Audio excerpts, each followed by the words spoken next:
Tifaman on the beat. Malonti,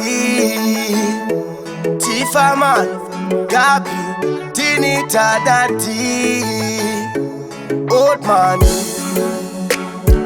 Ayatola, Uncle Timmy, oh, na na na, DC, Miko so like, Wanda Wese another panoti success. Apa lefi ato iri verite, apa na mapuriro wakaisa fe, doksa kanda chemera kwa murite. Wanda Wese another panoti success. Apa lefi ato iri verite, apa na mapuriro wakaisa fe, doksa kanda chemera kwa murite. Yani asinga de panoti success, wana kuti asinga de kukundare. Takai keta, takai peta, atisku kwata no kunyatsa maheta.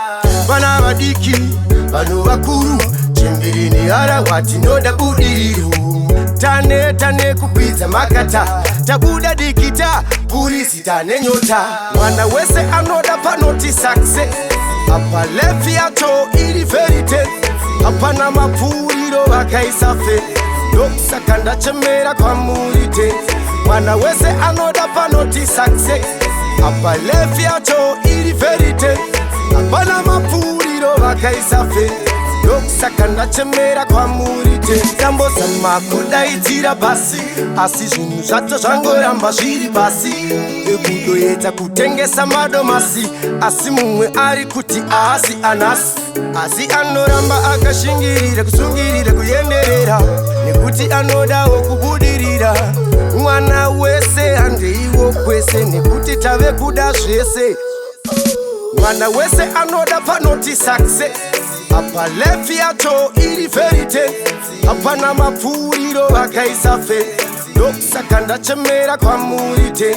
Wanda Wese anoda panoti success. Apa lefi ato iri verite, apa na mapuriro wakaisa fe, doksa kanda chemera kwa murite. Yani asinga de panoti success, kana kuti asinga de kukundare. Takai keta, takai peta, atisku kwata no kunyatsa maheta. Bana badiki, banu bakuru, chimbirini ara wati no da budiru. Tane kupiza makata, tabuda dikita, purisi tane nyota. Wanda Wese anoda panoti success.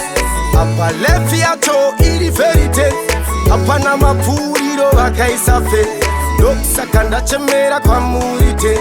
Wanda Wese anoda panoti success. Apa lefi ato iri verite, apa na mapuriro wakaisa fe, doksa kanda chemera kwa murite. Tifaman on the beat.